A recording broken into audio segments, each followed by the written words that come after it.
Hi, everybody. Welcome back to the farm. Welcome back. We are continuing our mini education series this year by doing a little sit down chat this time around with Sidney and Tory at Holland Legacy Farms. They are located in Honey Grove, Texas, where their farm is. They do a lot of regenerative farming and similar practices to the way that we do, and they service the entire Dallas Fort Worth metro area near where they are located. They have kind of a very similar path to us. I mean, you'll learn that from the video, but they purchased their property in about the same time as us and been in a business about the same time as us. In a different region, obviously, but it is, I think, really a cool interview, and we learned a lot from them. Yeah, absolutely. Looking forward to doing a few more of these with some other people that we know inspire us, and just building that connection with people who are across the spectrum and across the country too as well. You don't have to reach out just to folks in your local community, even though that's great, but there are tons of other folks who are offering inspiration and opportunities for learning in other places. So we are excited to share this conversation with you. So here it is. Hope you like it. I hope you like watching it as much as we love doing it. So here it is. Cool. Well, thank you both for joining us. Thank you for having us. Sure. Thank you. Thank you. So we are here in King George, Virginia, just so for folks who are getting familiar with who we are and what it is that we do. And our growing zone is 7A, 7B. Somewhere there in between. You guys were somewhere similar, or About eight. I think they changed it to 8A, if I'm not mistaken. We're like right on a line. Yeah. Okay. Yeah. Similar here. So we have been on our farm for 4.5 years here in King George. 27 acres, 15 of it is cleared, about 12 or so is wooded, and we've been taking advantage of the cleared space by adding as much stuff as makes sense here over the past couple of years. We've been following you guys for a while, and I always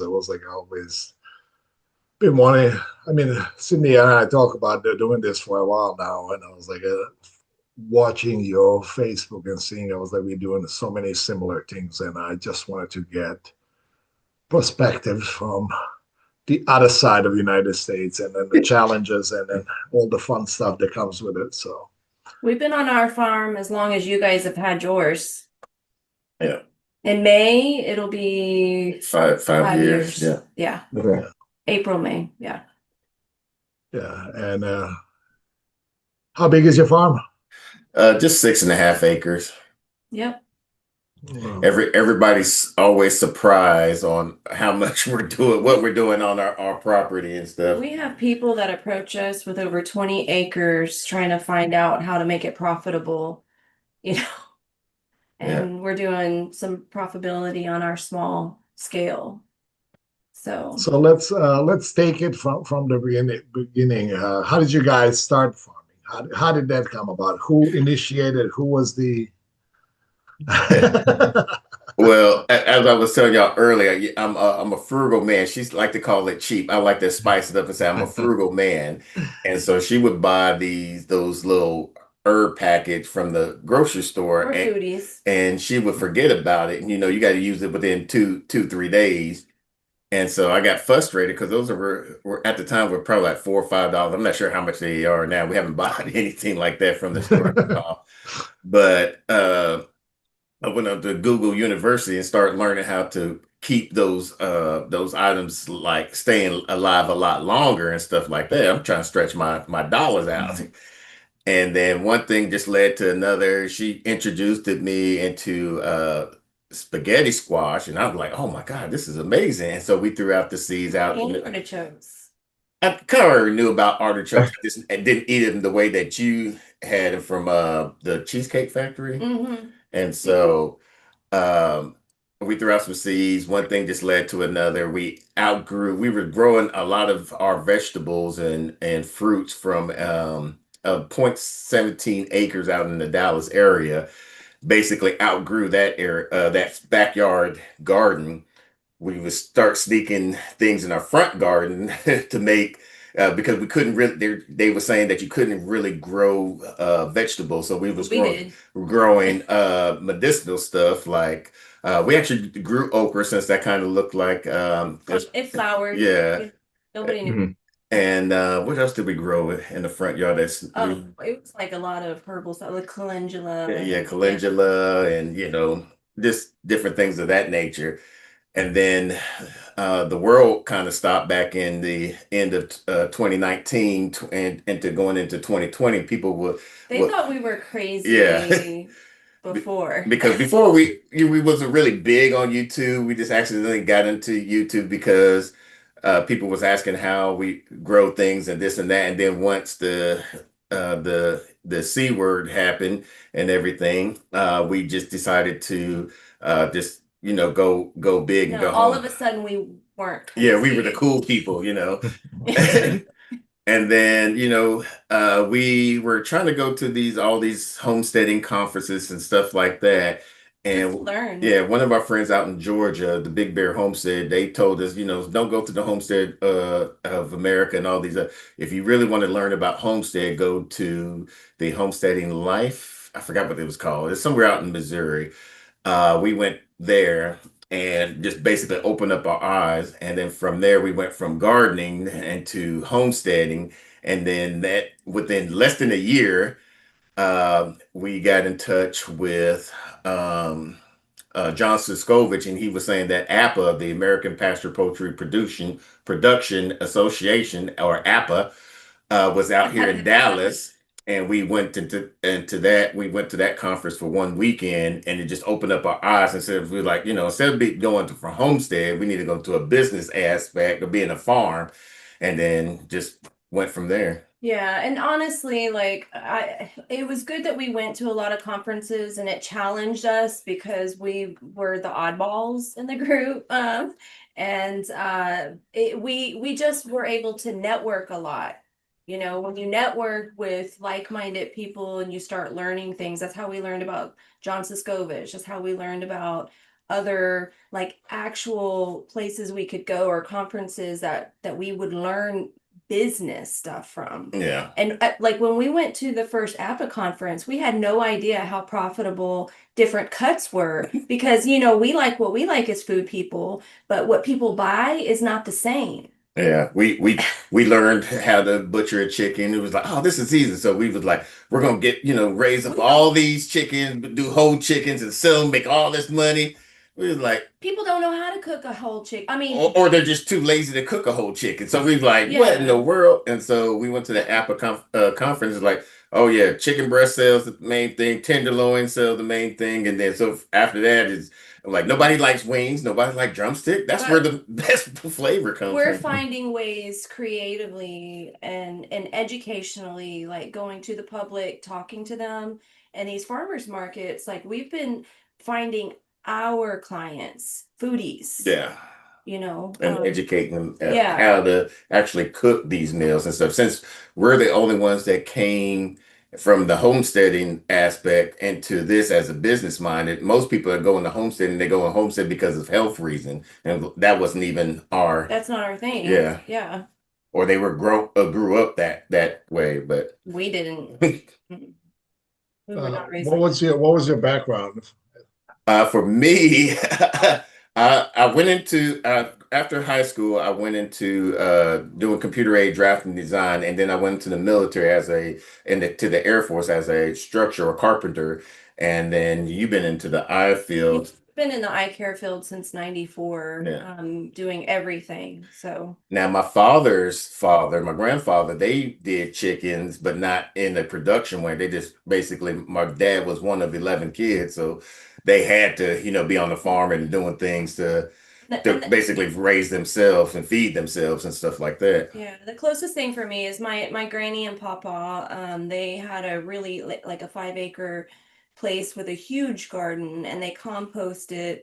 And so like I knew like some of that stuff, or I benefited from it because I would be able to go out to their compost and get some worms, walk, just right up the block to the lake and catch some catfish. And my granny my granny would like fry up some catfish, and then they would have their stuff from the garden, so like I knew that tasted really good.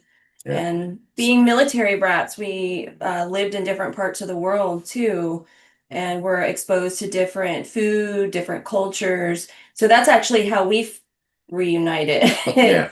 as foodies, because we've known each other since 8th grade. Yeah. Yeah. Oh, wow. Yeah, and then we married other people and then found each other later. So, but we found each other over food. Yeah. Yeah. Wow, that's awesome. Yeah. So everything we're learning is by trial, error, and this me constantly before we got into this raising animals, our two main key points for before we bring an animal onto our homestead was we have to learn how to butcher them, and we have to have a home prior before they even get here. When we first got here, people were just handing us animals. We're like, oh no, no, no, no, no. We got to have a home for them. We got to have a home for them, and so. That was a value that I did learn in going to homesteading things before we ever got our first animal, going to these things and kind of listening to people and kind of really getting the message that we got the message that we're not going to be messy about it. We don't like to play with our money. So we want to know like the best way to piece out a chicken, all those things before we ever have our own. And so we did do that work before buying any animals, and made sure that we had structures in place to care for them before having them, and do homework about them before having them. Yeah. Well, it's funny because we go into these homesteading conferences, Facebook groups, and posts and stuff, and we just like, hey, I'm about 2 weeks from butchering my first chicken. What do I do? I'm like, what? You should have been asking that before you even bought the thing. Yeah. But I mean, that's just how our minds work. Yeah, but I was just gonna say that with some people also they're procrastinating. Then if you don't get into it, then they're like no, and they keep procrastinating. Sometimes I just tell, get the chickens, just get them. You will get it will put you in a situation that you have no choice but to learn, but to. So on the other hand, I see both ways also that work for people. So, but we were very similar with our stuff, but I do have some farming. I grew up on a farm. I grew up on a small farm. I'm originally from Croatia. I moved to the United States in '99, lived in Florida 14 years. Then Kevin and I met in Florida. He lived in Tampa. I lived in Orlando. Neither one of us wanted to move to either city. And but while we dated, we traveled a lot, and we came to DC in 2011, I believe. Oh, yeah. And fell in love with DC, the city, just how convenient everything was, how easy it was to get around, how there's 3-4 airports that you can pick from. It was just, and we said if we ever moved, that was going to be the city that we were going to move to. And Yeah. 2 years later, 2 years later, we were living in DC. So I was stationed at Andrews Air Force Base. I landed when they were burying Reagan, and then 2 years later, I moved to become a recruiter out in Beaumont, Texas. Our townhouse is in the Andrews restricted airspace. like 2 miles. Okay. Yeah. Okay. I was when I was on housing, I was near the Redskins FedEx football stadium. Okay. Yeah. That's probably about 15 minutes from where our townhouse was. So, but it's a newer neighborhood that we're in that was right across the street from Pennsylvania Avenue, just on the other side of Suitland and Route 4. Okay, yeah, I still got a lot of cousins that's still out there, upper Marlboro area. Yeah, Okay, that's that's what we were. So when are you coming over then? They keep asking. Yeah, they keep on asking. But we just had a family reunion that I wasn't able to go to because my son was graduating at the time. Well, and they also only give us short notice every time. Yeah. Yeah, they was trying to do like 6 weeks. I was like, well, it takes. That's not right. I was like, We got a perfect. plan. Yeah, but we're definitely going to try to go this upcoming year and everything. So I'd love to be able to see you guys if we like No, get no, it yeah, coordinated just right. Yeah, definitely. Yeah, please do. Yeah, we are, what is it, hour and 15 minutes from Andrews Drive. Yes, south. So, That's cool. yeah, pretty close. So, And now yeah, that I know where you guys are, I travel a lot. So like, yeah. if I yeah, end up she just got visiting, back from Boston there or Massachusetts there. So it's all over there. I do that mobile eye clinic. Okay. Yeah. Right. so what all do y'all particularly raise? I know y'all just got sheep right now. Kevin, what do we raise? We have 300 egg layers. We do meat chickens throughout the season. We typically would be wrapping up our meat chicken season right now because we take it to about Thanksgiving. But because we added the sheep this year, we just had way too much going on. That was a huge learning curve. So we Mhm. wanted to end some of the chores a little bit sooner because for our meat season program, we start getting chicks in March. We get 35 chicks every week. So we're at the Wow. 35 a week from beginning of March all the way through I guess September. Yeah. When the last batch rolls in, and so it's a different kind of commitment to have to Mhm. always do that. I think there may be throughout the season two perhaps butchers that we don't do. One because birds are growing too fast and the next batch is too slow, so you just decide to leave those 3 or 4 and let them be 7 or 8 pounders for that next batch. We know some Or people that do it like that too. yeah, Yeah. or something happens in transit where you miss a batch or the hatchery screws up your order. But for the most part, we are 35 birds a week.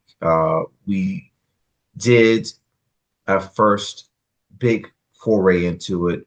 We did a chicken special right during one of the first big bird flu episodes when egg prices skyrocketed. And we launched that chicken special in, was it January of? Yeah, we decided to have 10 butcher dates for the season. We were going to do 80 birds at the time. And 80 birds every 3 weeks as well. Every 3 weeks. Every 3 weeks we did 80 birds. And Oh, wow. it was kind of a CSA, so you had to commit for all 10 dates. Yeah. You buy a chicken, but you get a dozen eggs for free with the chicken. So, and it was kind of a perfect timing with it because the egg prices were like $10 a dozen. So it was just people. So we launched that New Year's Day or January a day 1 or after January that. 2, It's might have like been January January 2nd. 2nd. Yeah. In less than 24 hours, we sold 35 packages. And I was like, I got to stop. I was like, I didn't know if I was like, this is. So it was like instantly,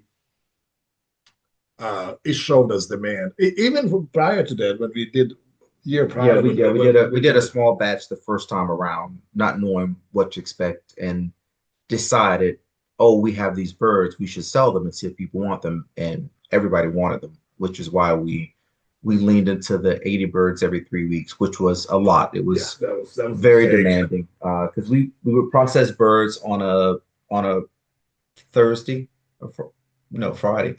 It was an all day event. No, Thursday, Friday packaging. Was it, or was it Friday morning? Yeah. We've done all kinds of combinations of how we process our chickens. Might have been a Thursday night package, Thursday night butcher. No, it was Friday. It was all day. I think we might have butchered in the morning and then packaged at night, and then we started doing Thursday butcher and then a Friday evening package, and then middle of this season we switched it to a Wednesday butcher and a Thursday package so that birds are ready for the store. We open on Friday, which was a lot better, and we actually get to gain a day back to kind of rest before a busy weekend on a Friday. But between the egg layers, the meat birds, we also have ducks. Right now we have about 80 ducks on property, primarily for pest control down in our orchard. And of course, the eggs are a huge bonus. All of the ducks we have, except for 2 dozen, were hatched here on the farm too as well. Oh yeah. No, we still have those. Yeah. Yeah.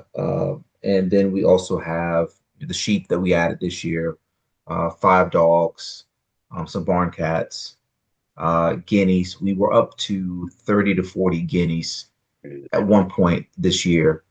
Why y'all got guineas just for the ticks? Yes. Okay. Yeah. And how many guineas you got?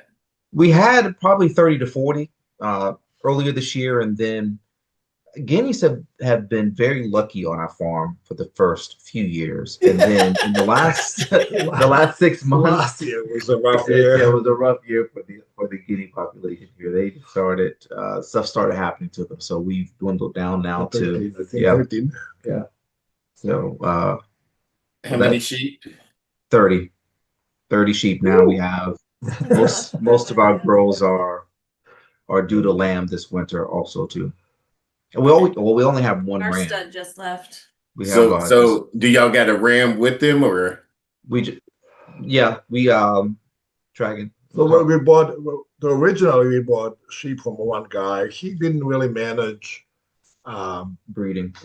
He was just ram was living with him, so it was constant rotation of lambs and who was breeding who. It was so he didn't really care. So we bought females from ewes, and then we bought a black-headed Dorper ram from another guy. But unfortunately, we lost the ram to parasites, and that was devastating. Yeah. Especially we have a hard time with we rams. spent money on it, and that hurt big time. We lost, let's say, 3 grown. How many? We grown and probably at least 6, about 3-4 lambs and 3 or 4 like 3-4 grown. Yeah, it was a rough year. This year? Yeah. This year it was horrible. What's y'all average rainfall there? Do y'all know? I don't don't know, but but it was high. This year we had precipitation on the ground for the first 6 months of the year. This was a wet year, and it wasn't. The summer was hot, and but it wasn't as dry as last year. Yeah. Last year we had rabbits at one point in time, but when we started doing construction on our barn to convert it into our farm store, we decided to eliminate the rabbits because again, it was just time management. And at that point with the chickens too, raising meat rabbits, the rabbits never quite made it to the butcher schedule because the chickens were always on the butcher schedule. Mhm. And then now starting to do construction ourselves, we eliminated the rabbits. And I'm glad we did because that summer was a drought and it was brutal, and we would have had to really take care of those rabbits and move them around. A few years ago we had pop-up tents. We were just moving around rabbit hutches on the pasture, just following the sun and trying to keep them in shade as much as we could. What type of rabbits were y'all raising? Meat. We had California's, Silver fox. Silver fox, and some New Zealand's. Yeah. I'm surprised that you're doing all of your processing. I just can't imagine with our schedules being able to do that. No. Well, the chickens we do Yeah. ourselves. When we did rabbits ourselves. The sheep we take off to the butcher. We have local beef also too from a farm that's been in operation for 117 years, and they're only 15 minutes away from us. So they are a household name around here, and we buy a whole cow a month from them because we go through it with our customer. Oh, okay. Oh no, not just us. I'm not saying that. Got me going to leave. No, our customers go through a whole cow once a month. Now, so y'all sell whole chickens to y'all customers then? Correct. They don't ask for parts and stuff? They used to. It can be intimidating, which we understand, but I like telling people if you cook chicken and you put your hands on it, then you can handle this. It's no different. You talk about That's the biggest challenge. the education process of it all. Yeah. And there are those people who show up and they don't want to know where their food comes from. Oh, don't you hate that? We have found selling pieced out being pretty Yeah. profitable. I mean, I try to tell them you get more bang for your buck if you buy a whole bird and just do it It yourself. just got frustrating. Yeah. So we had to, that's what we started to learn from APA, and then we started to learn how much they could get, you know, and you can get a lot more pieced out, Yeah. but you save on the end of not paying processing. So Yeah. even with that, like, I don't know, just 2 breasts, people, you know, they could pay a whole chicken, but they would rather just buy 2 Yeah, packs it's of like breasts you could buy or more. $18 for just 2 pieces of breast, or you could buy a whole chicken for $24. Pick your And they will buy like the other. So Yeah. So how many of you guys process a year? What's your schedule? so far we're small. Yeah, so this year was the most that we processed this year, and we could have actually even processed more. I want to say with the Cornish cross, because we do the 2 different chickens. Yeah, Okay. so we were on schedule because last year they kept on the 2 stores that we have our meats in, they kept on asking for our chicken breasts and our thighs and stuff like that. And what the doctor that was at one of the stores that co-owns one of the stores with his wife, he would deliver to Dallas, but he took a position out in how do you say it? Texarkana. Yeah, that place.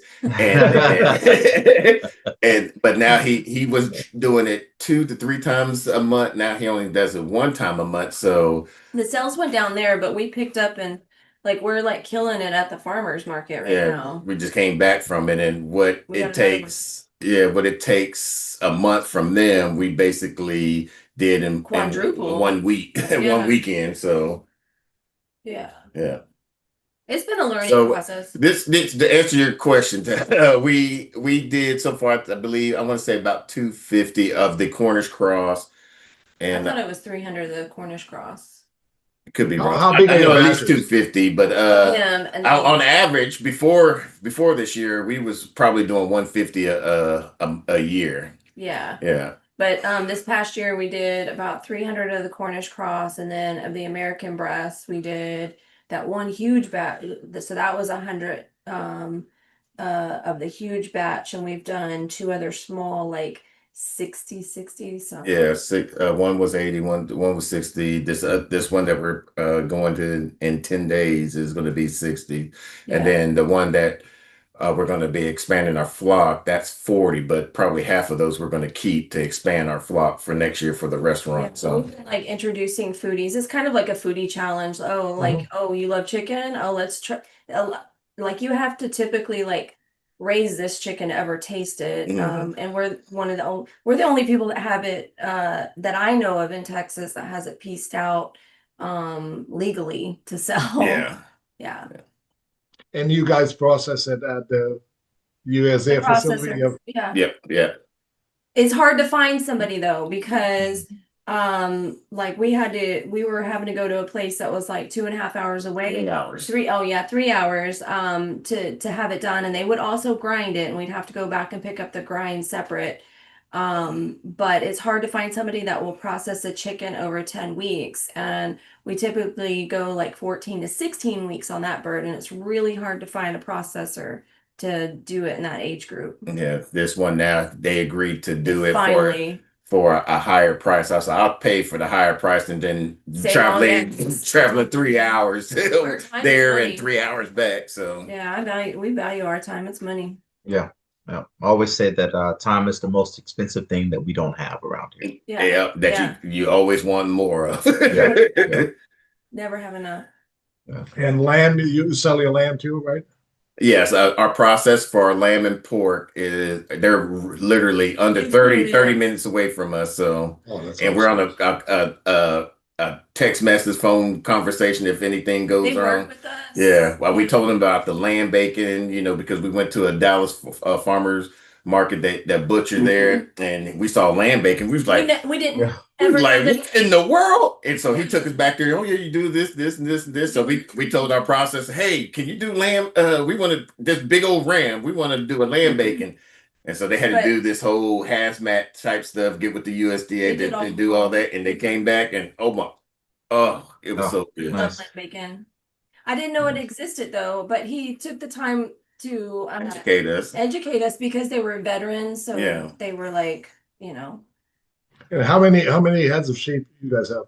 We started off with 3. It was 3 girls, and we kept them at one of our friends' house because he had the property for it, and then one passed, and then we brought ours here, and then we brought his here as well, and So we started off with we- about 6. yeah, we started off about 6. Now we're got 12 main ewes, and we got 7 5 weathers and 2 that I'm trying to wait for So what's the total number right now?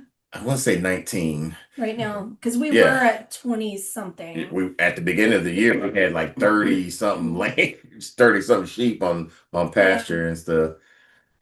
And they do rotation as well, right? Yep. Yeah. How We just how finished.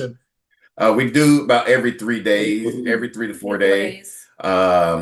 Right now I'm trying to get them into the winter pasture by December. And so I'm going to try to move them every 2 days hopefully by December, beginning of December, I could get them into the big barn area.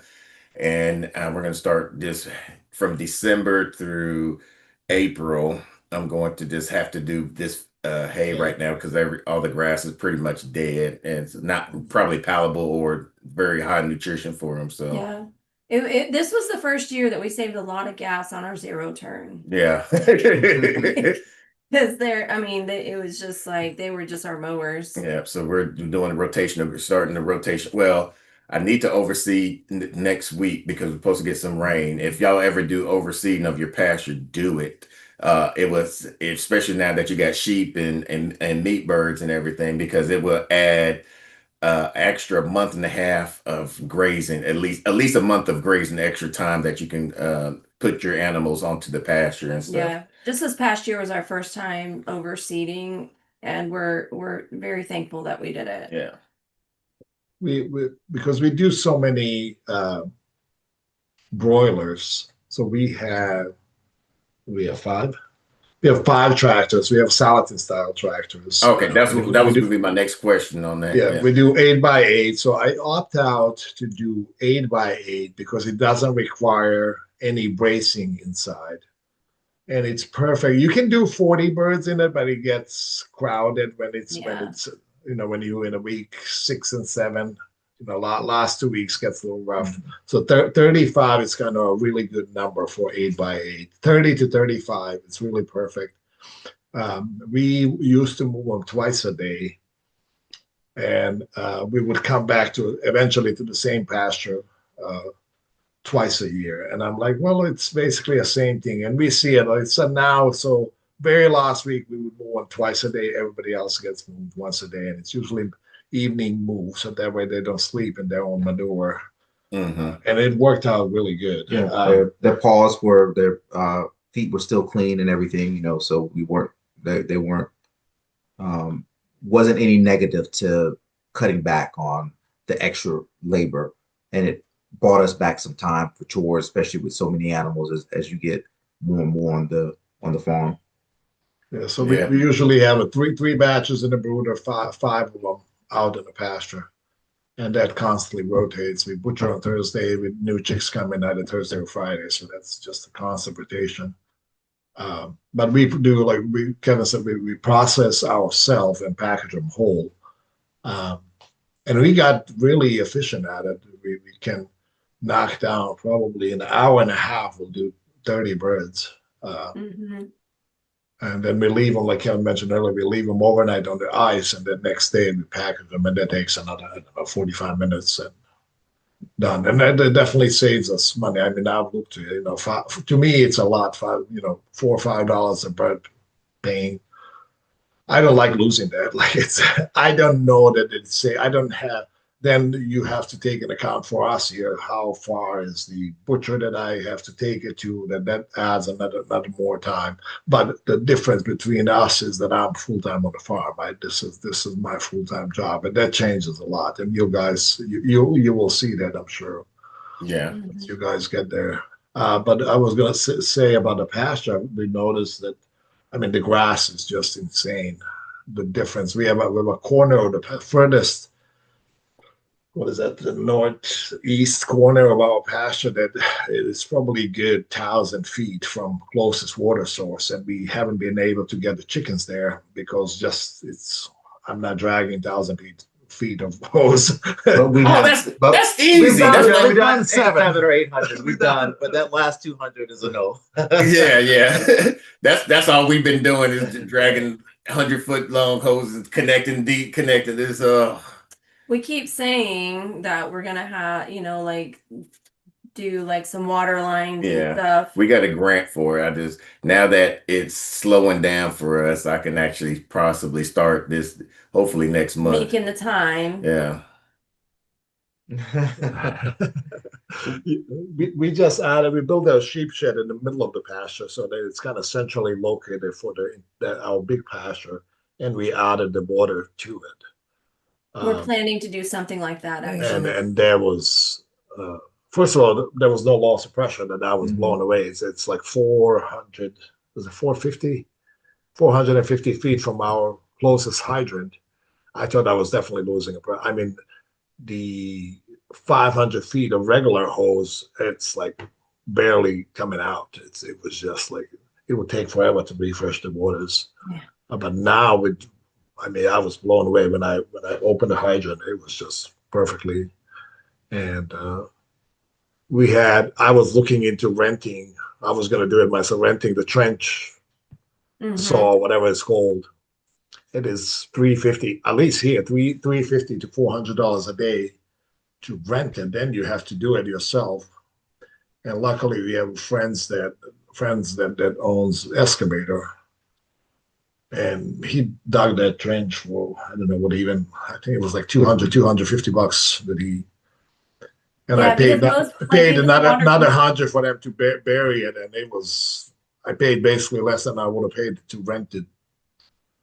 So some of the things, learning what is worth breaking your back for it and what is not. That's been biggest lessons that we learned last couple of years. So do you have perimeter fencing on your property? somewhat old that needs Okay. replacing. It's probably 30 years old, 25, 30 years old. We're still working on ours. We have the way our property is situated. There's what we call the big pasture and what is now our orchard, which I think they call the upper pasture and the lower pasture because the orchard kind of slopes down. And the previous owner used to allow the neighbor next door to bring his cattle across the creek because they have about 100 head of cattle. Oh no, they have 100 acres and they have cattle that they graze. And so they would cross the creek onto our property and graze in both pastures. So there's old cattle wiring that's around that could be electrified, but of course everything is in disrepair, needing to be updated, and it doesn't suit the needs that we have for the animals that we have and the efficiency and the type of rotational grazing and things that we do with regenerative farming here. So it's while that old infrastructure might have worked for somebody else to just repair it, and you're already ahead of the game, for us, it's not useful at all. We've taken a lot of it down as we've gone along in order to reclaim portions of the farm that had just been overgrown or were not being used at their full potential, that we can get access to it or give animals access to it and make it a little better property and instead of just being wasted with sticky weeds and vines. Yeah. Okay. What do y'all do with the chicken feet, livers, hearts, and things of that nature? All of that gets parted out, gets sold. We have lots of animal lovers and dog owners who get it by for their dog. So we never have to advertise it because we have a list of people who know when our butcher schedule is and they show up. There's some years where the demand is so high and I feel bad and I'm trying to you get 10 feet. You get 10 feet. Oh, wow. A high demand means you raise your price. Yeah, somebody would say, next week, can I have everything? Or can I have all the feet? Or can I have all the necks? And then you have to learn, well, okay, this person's dog doesn't like the necks because they don't like the skin. And then this person's dog only wants that, but we have no problems moving all of that stuff. We sell it separately. I think during the holiday season when people want to make stocks and gravies and things, or when they're after it, but by that time comes around, it's already completely sold out. Like we're already gone. All of the freezer is empty. That's nice. Yeah. And Yeah. what Yeah, about the I mean, carcass? our demand for the chicken, it was, even with the first batch, we did, I don't know what we did, like 40, I want to say first batch. And as soon as we posted, it was like 25 were gone in like less than 24 hours. And then it was just that every time that we put more out, they're selling just as quickly as we can uh, produce them. And that's why we opted out. We had big challenges, as Kevin said earlier. Processing 80 birds, we noticed that it's not just processing that it takes us, 3 hours just to kill them. But then your challenge is icing them down, space to ice them down. Then even when you package, you can't have 80 birds sitting out for 2 hours to Yeah. package them. Well, then even after you package them, then you need to have a cooler space. You can't put three birds on top of each other to cool them down. It will take.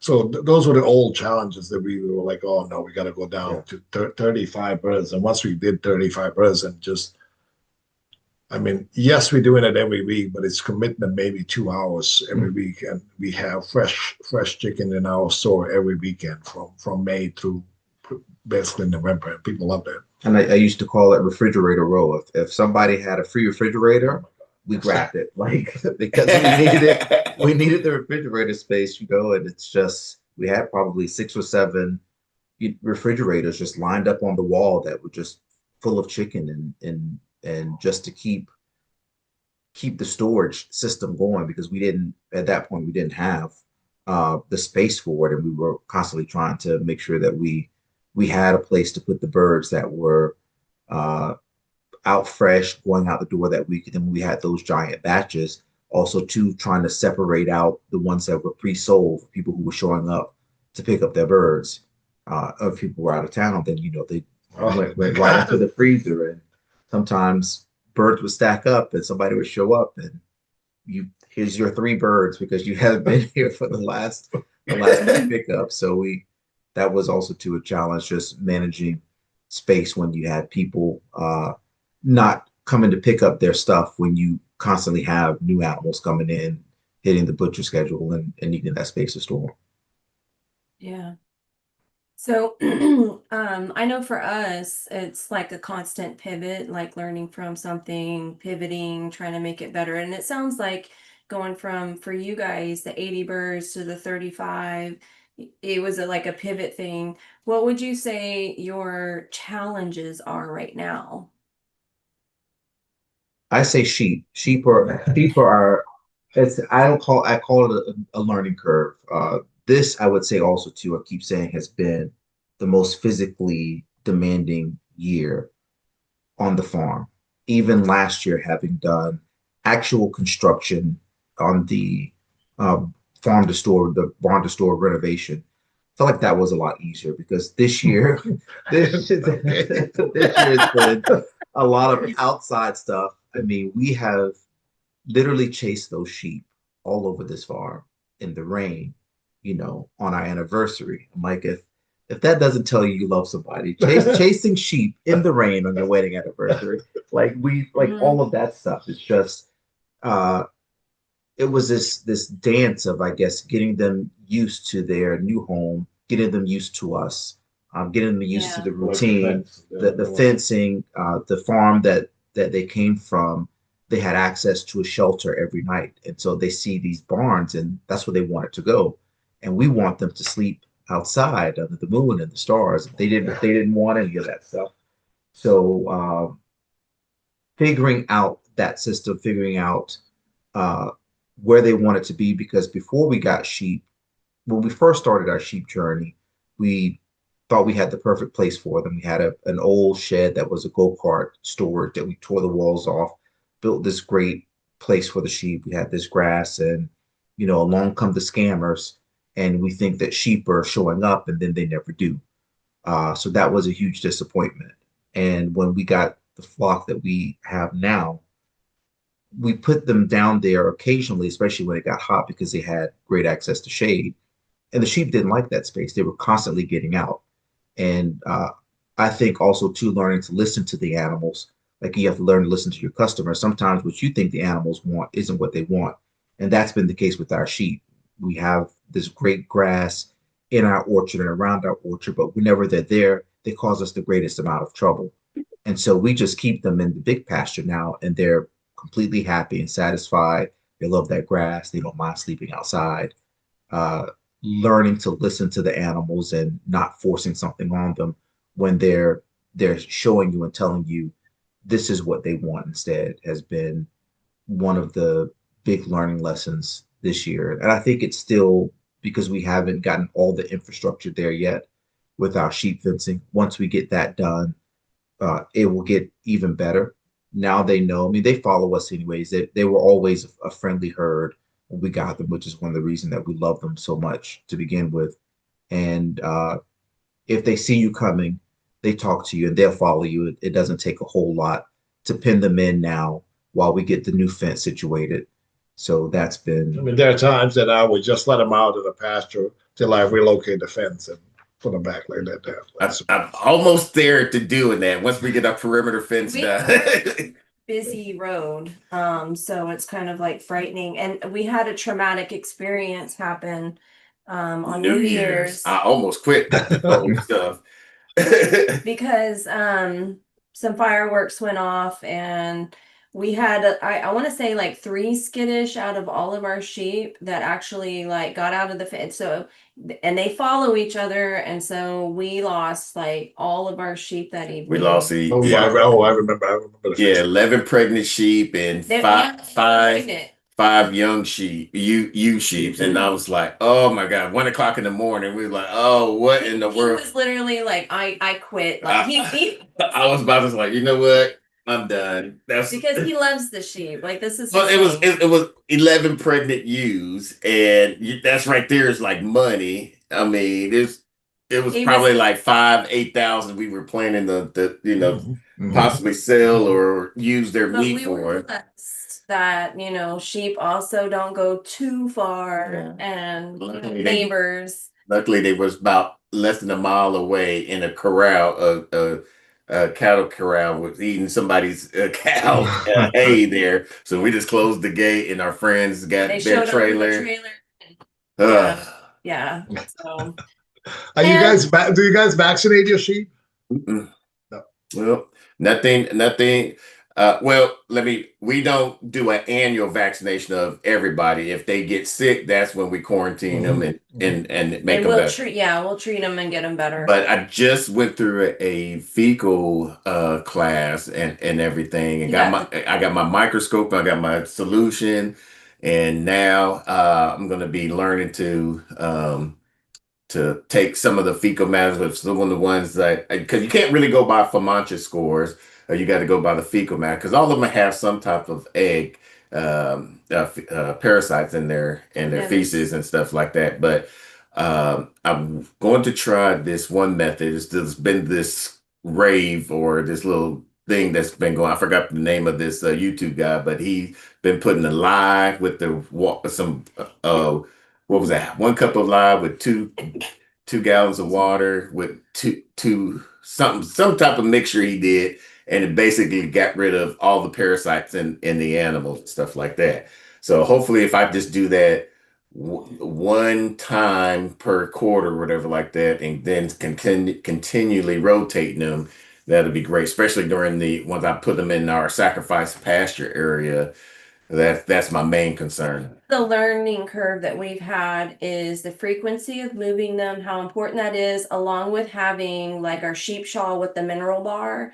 The mineral bar, having that with them, that's a big deal. Okay. Huge deal to have the baking soda with access all the time. Yeah, Yeah. the baking soda, the salt, different minerals and stuff like that that just help.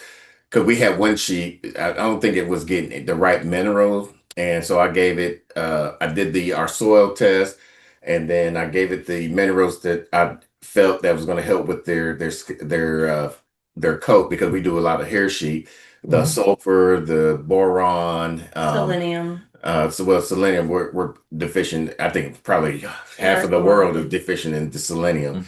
But I've definitely tried to give them selenium, especially right now. They're all pregnant. During the whole pregnancy, and about a month after their pregnancy, I give them selenium to help with any birth defects. Or hopefully, there won't be any birth defects.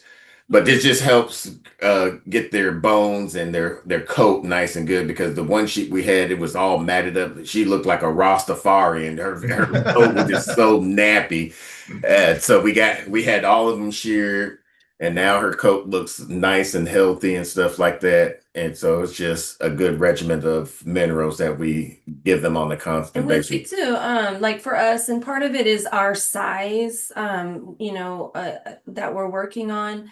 But we prefer to like really control like when they're pregnant, because then we can be intentional about the nutrition that we're giving them during that time. And so we rent our dude from a friend. She has a great stock. Like we call it our country neighbor. She's like 30 minutes away. But this time she supplied the belt on him. So we were able to see, he was actually able to keep on a spreadsheet, like as soon as he saw that she was bred. Yeah, as soon as I saw a ewe bred, I'm like, I marked it on the calendar, 145 to 55 days. Yeah. So we know when our lambing season, and we're going to be a little different in our lambing season this year, and already have planned to be a little different next year. Yeah. Yeah. You still do rabbits as well, right? Yes, we do rabbits. I bred them about 2-3 weeks ago. One lifted, did very successful. Let's let the boy do four fall offs.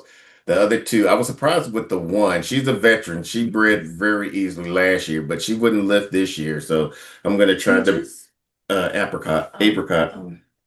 Peaches, she let Silver Fox go at it. She was like, "Hey, boy, come get it." She always has a large, she has a big large babies. Yeah. But apricot, she didn't lift. I already knew that the other girl was going to have, or the other two girls were going to be an issue, because they're new. So they're first time mamas. They want to breed, but you just got to show them how to breed. So I'm going to do the rubber band method tomorrow evening. And if they don't lift, and I have to force them to lift after that, then they're going to be freezer camp. They're going to graduate to freezer camp. Yeah. Yeah. Do they see each other during the? Yeah. So right now I have them. So I have I call a bachelor pad and a bachelorette pad. But during the breeding season, when they're about to get bred, I put them together.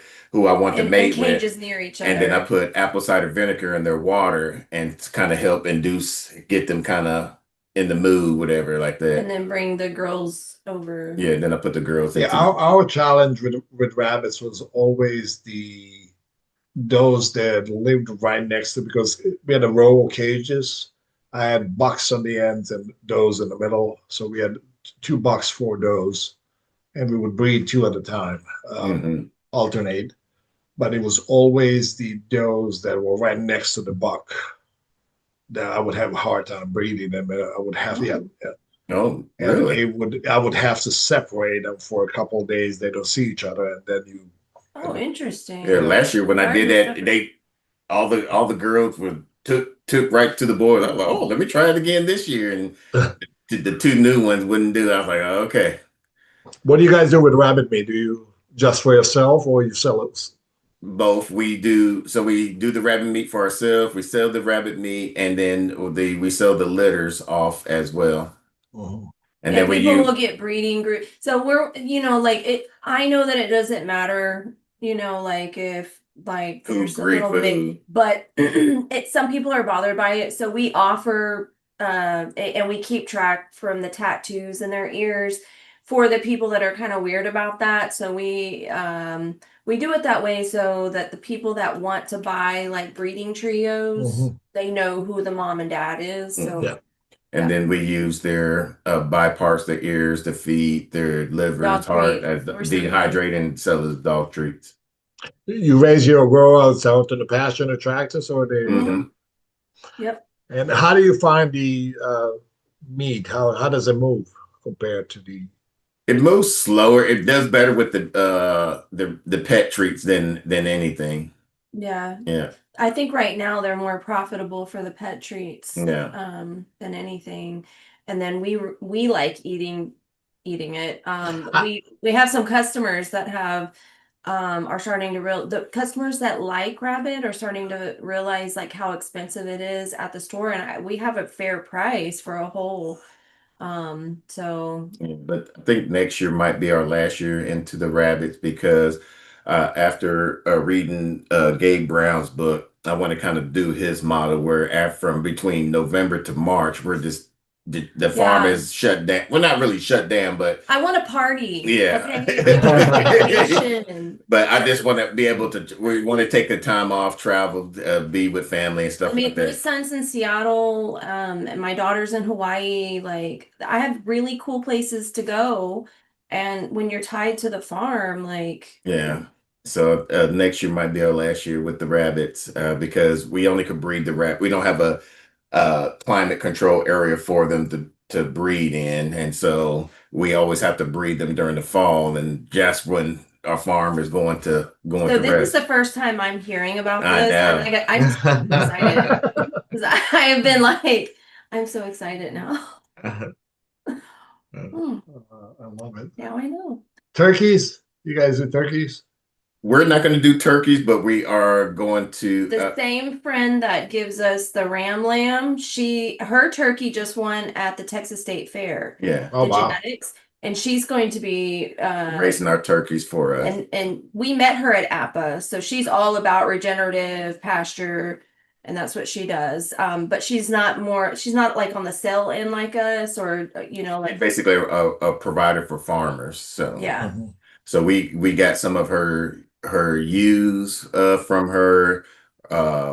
Just recently bought a pig from her, and that pig basically almost sold out It already already. paid for itself. And 'Cause plus some, yeah. we're testing out some of our processors, different like sausage stuff, just to see how it would do. And I wanted to test it out before we get our pigs back.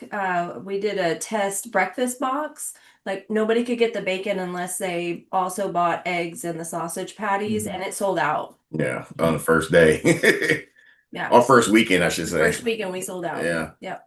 It's really rewarding when you put so much time and effort and money into it, and that the people respond to it like that. It's like such a joy to have that. We find that Definitely. our consumers really like how transparent we are and just sharing that transparency. They like seeing, like our little reels and stuff Mhm. that, this is actually us, this is what we're doing. And then when they get a chance to talk to us, they like knowing our story. Like we weren't raised this way, we were foodies, so Still foodies. yeah, we're still foodies, that's why like we do what we do for the higher flavor, Yeah.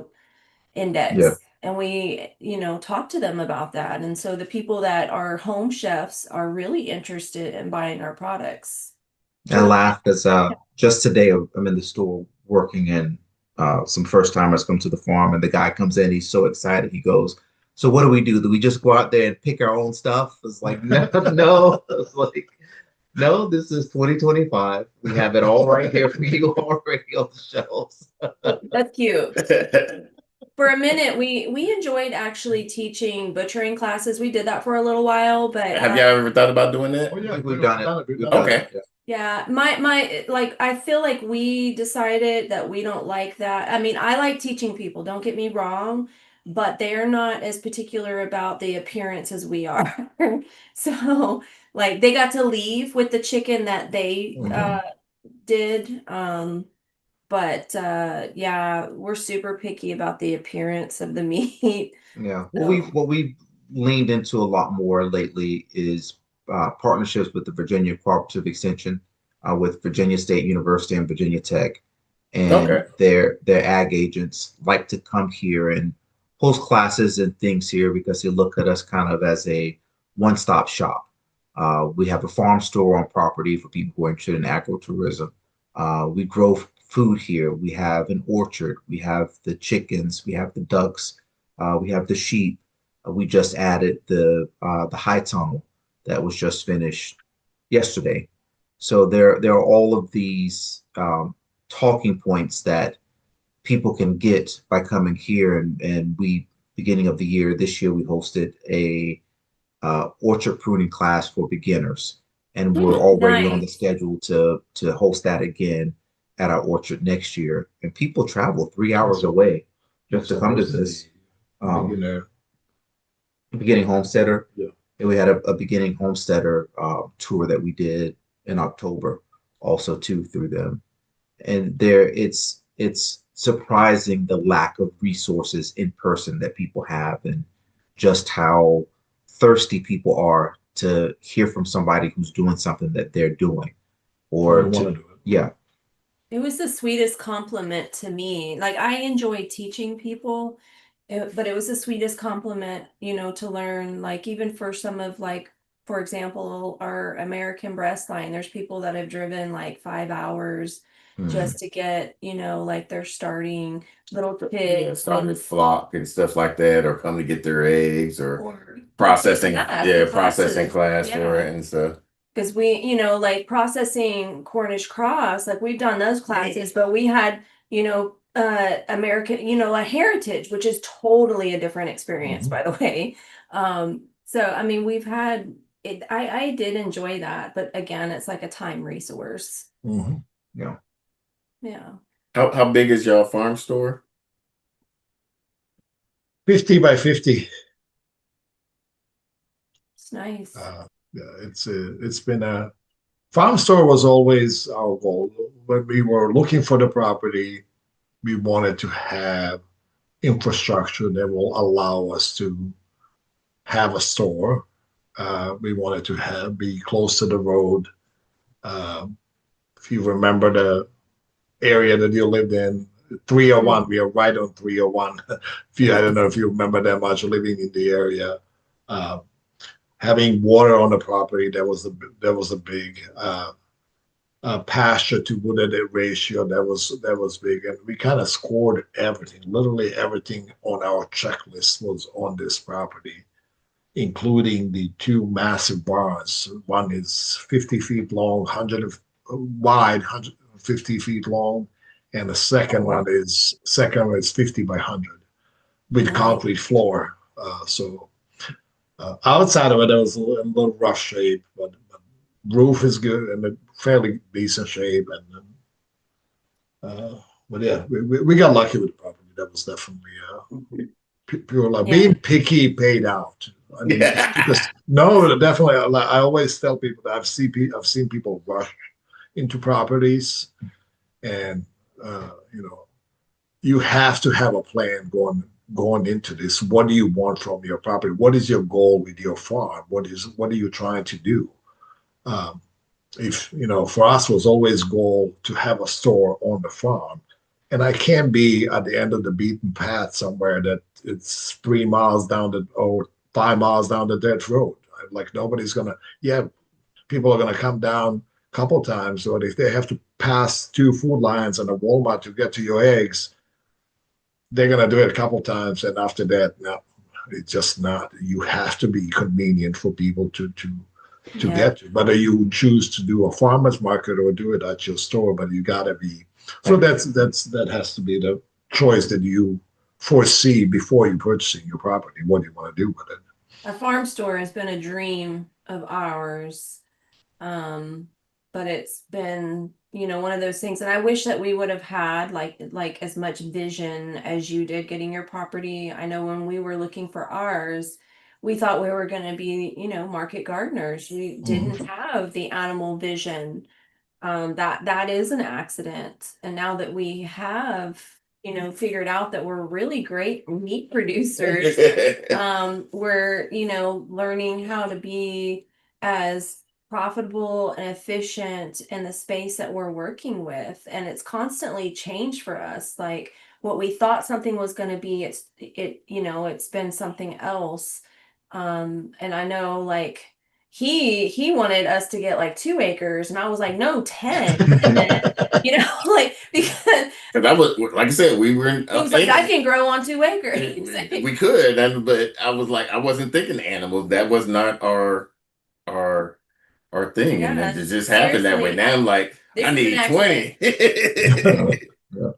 Yeah, but You know, I we, mean, we have people with that much coming to ask us, and we're constantly like, figure out how to be profitable on an acre before you know, try to do more than that. Mhm.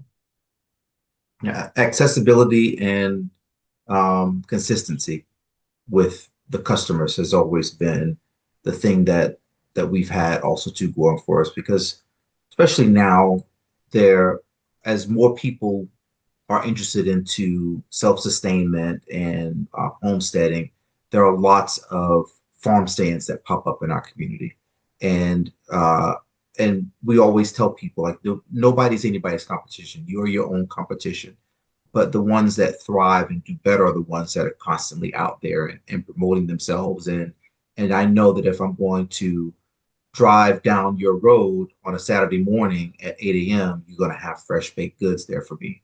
And those are the ones that you see continue to have things up and ready. We like to say we started dealing eggs out of our garage when we started with this thing, because we bought 35 egg layers from Tractor Supply the week that we moved down, and that's how our flock started.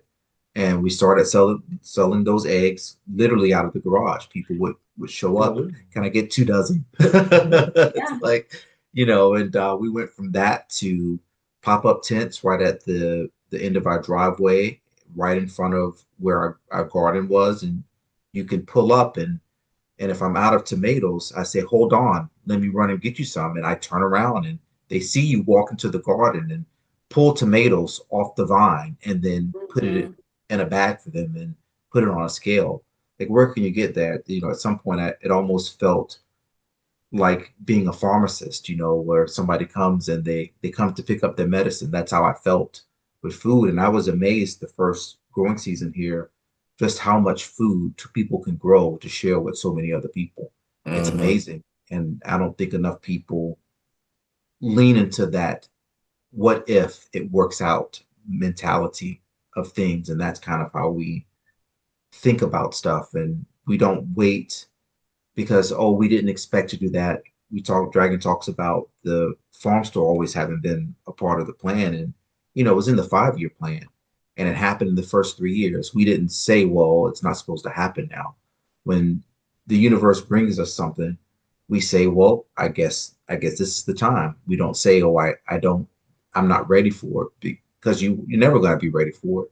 Dragon started earlier talking about just get the chickens. You're never going to be ready for them. Just buy the chickens. The chickens will get you ready for whatever you need to have. Sidney doesn't like that. No, my heart doesn't do well with unplanned stuff. He's too much of a control freak. Yeah, I came from the military mind. I got to have structure. I need to have a plan before any planning. He was so mad at me. At Tractor Supply, there was a lady that was so excited. So excited. She was like buying all the accessories to have chickens and all this stuff.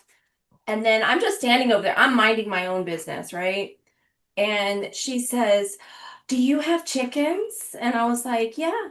She was like, well, what should I get? And I was like, do you have any chicken? I mean, have you ever had them? And she was like, no, how many do you have? And at that time, I think we had like 300 plus or whatever. She's like, oh my gosh, like, what do I need to do? I was like, do you know how to process a chicken? And she said, no. And I said, well, go learn that first. And I'm like, because he was mad at me. I wasn't mad. I'm like, be more subtle with it. I call her my balloon popper, because every time I have an idea, she's like, nope, not going to happen. I'm like, but see, you're going to have roosters that are going to like. And that's my whole idea. You got to learn how to process animals before you get them, because you have a rooster and you're not supposed to have a rooster if you're in a particular area. And then you're like, nobody wants to buy a rooster. I'm minding my business and I feel like I saved her, like. It was an easier way to pop that balloon instead of You could just let the air out slowly. I'm a truth teller. So what role do each one of y'all have in y'all farm? Do y'all have like an equal role, marketing, salesman? Oh, somebody looking at somebody. Because we do it all. You know, our goal has always been, if something happened to the other person, can the last man standing be able to take Oh care of man, everything on their That'd own? be And that's how we operate. Now, that said, we were beyond the point probably last year where we could do it on our own. So we do have help now. We have a really good friend of ours who has a farm nearby, Cindy with Casa Ave Farm, and she works here for us a few days a week. And she and her family have a farm that's less than 10 minutes away. And you know, we're family. We go back and forth helping each other out with different things. And uh, as we grow and we do things, we're at the point where we can't have our hands in the day-to-day stuff, especially running the farm store.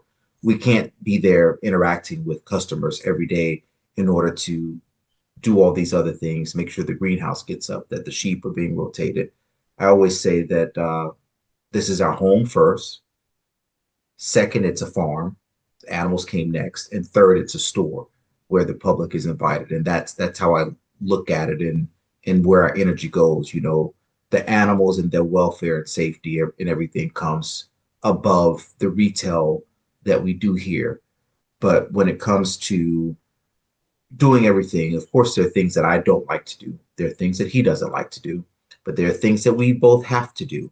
And when it comes to, you know, the daily posts, we'll both do them. I'm a journalist by trade, so I have a certain standard, shall we say, of how things should be and go out. And there are people who I'm come. a foreigner, so if I miss a couple of letters, it's not a big deal, I suppose. She's my grammar Nazi.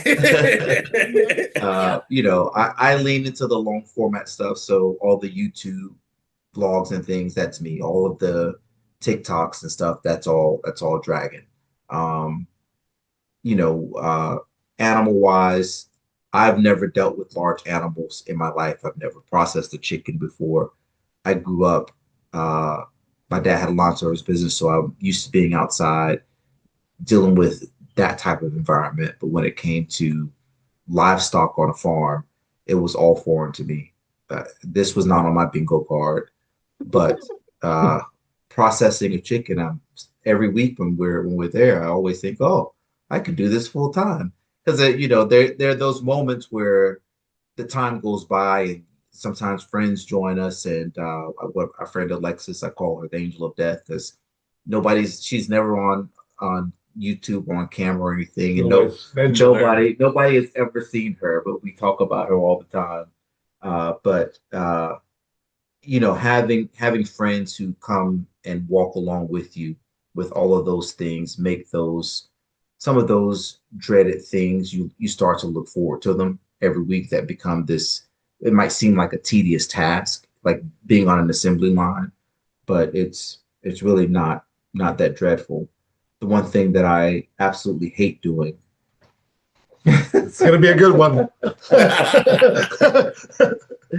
Is harvesting green beans. I hate harvesting green beans.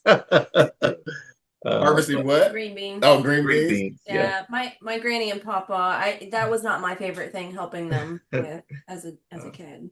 So what So do you say, I buddy? did not encourage him to grow them because No. I didn't want to do What it. what are your roles, Dragon? Dragon is also too. I call Dragon the chief visionary of the farm because he's the connector, the guy and who goes out and meets people and thinks about this. And people are always amazed if we say, oh, we're gonna do this or we should do this. You know, it's a matter of time before it happens. We don't move slow around here, and we don't think small. Everything is large scale and everything happens quickly. And that's just how we've always been as a couple, and it just translates into everything that we do. I was looking around actually the other day. We were out by the sheep shed, and I haven't told Dragon this. I thought if I was looking at this for the first time, I would be intimidated by what I see on our property, because there is just so much going on. I would just be like, I wouldn't even be able to wrap my mind around it. And the fact that two people are doing this thing by themselves, it's a lot of work. And it's overwhelming to the average person. And sometimes we get so caught up in the things that we do that we forget to step into the shoes of the first timer that's coming and experience joy along with them as they're discovering things and asking these questions. Somebody is always going to come up to the counter and say, I have a stupid question. There are no stupid questions. I don't want you to walk out of here wishing that you had asked a question about something. You have our attention, and we're happy to talk with you for as long as you want. That's a feeling that I have too. That was something I think in our journey and planning to even get this place, even getting our first animals, is just kind of vowing never to be complacent about it, especially when you're talking to other people. Like there's some things that I guess now that we do it a lot, like on our end, sometimes I have to remind him, but they don't understand like this, like because I'm always like the mother teacher type of person thinking that, this is their first time hearing any information, where he might get annoyed that they don't understand certain things. I found it amusing because this listening to city folks talk, and just to think like I was once one of those folks, and they're like, "That's where chickens do that, this and that." And I'm like, "Yeah." I'm still amazed that I know as much about stuff that I do, and because and even now, like I travel a lot doing mobile clinics, and when people realize that it's my off-farm job, I get so many questions about what we're doing when I'm traveling. Like it's a constant fascination. Yeah, even when I we're call around. them non-practitioners.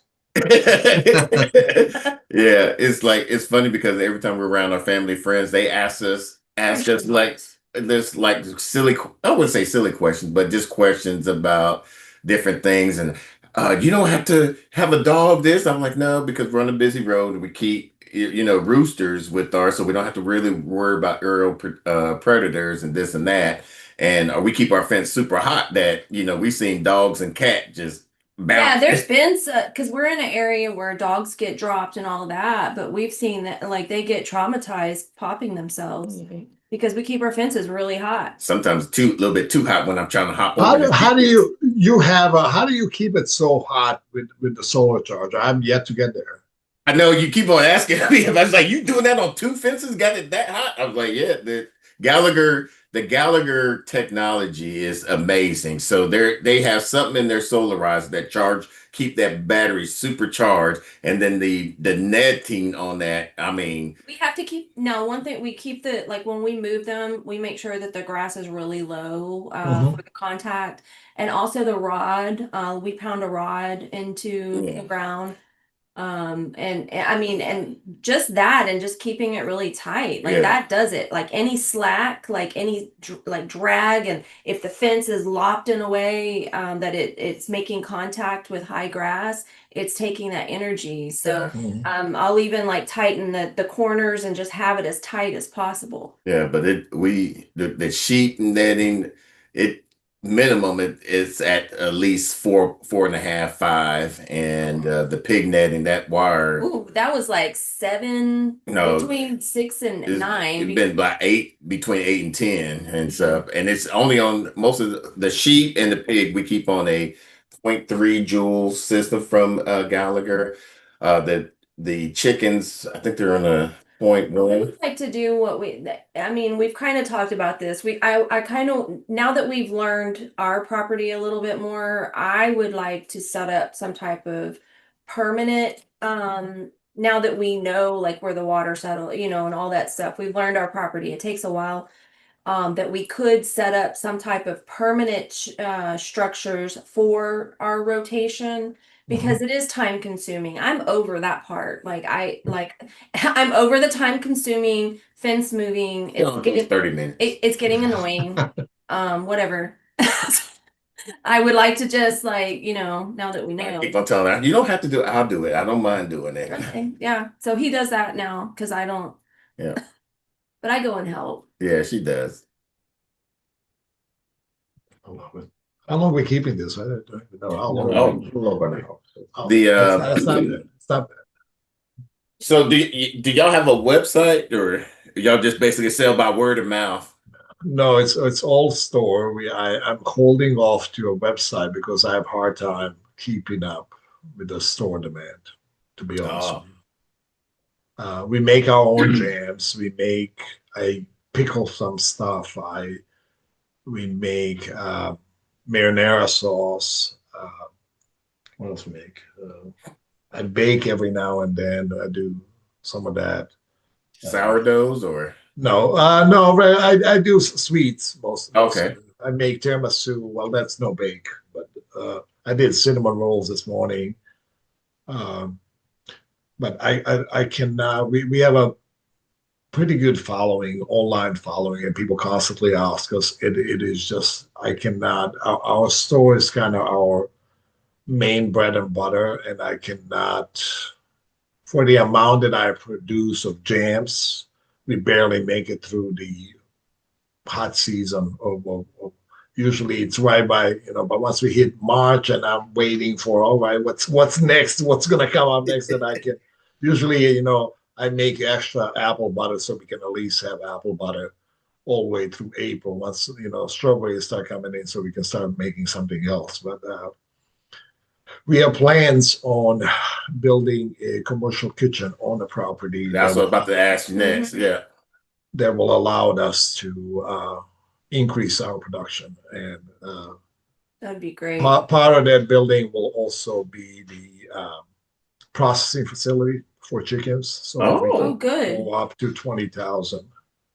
Do waterfowl be a process of waterfowl, and you can make Absolutely not. We wish, yeah, that's one of our biggest problems, because our property would be best, especially a certain season for waterfowl, but there are no there's no waterfowl processors in Texas anywhere.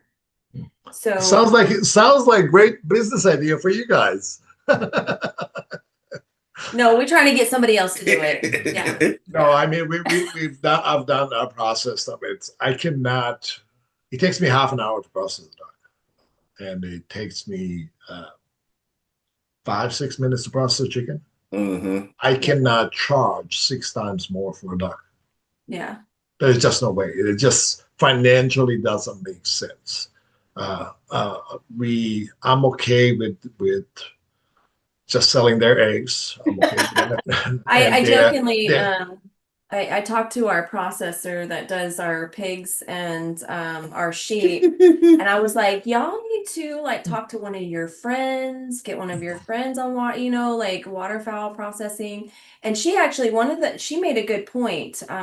She said because she was like, Windy Meadow, our chicken processor that's local, Windy Meadow, she was like, they're not doing it yet. And I was like, no. The issue is that I guess there's a lot more restrictions actually with chicken processing than with duck processing, because the salmonella, I guess when you start your journey or going down that, you're gonna run into a lot of the little things that chicken processors have to deal with that ducks don't bring to the table. Apparently, that's what they were telling me, but I don't know. I'm not doing it, so yeah, I'm just trying to get somebody else to do it. No, we are, like I said, we're perfectly happy with how chickens. I would like to increase the production of chickens. We are at the state allowed cap of 1,000 birds a year. We do 4,000? No, 1,000. What? There's a thing that we can get here that we could go up to 10,000. No, our next is 20. Wow.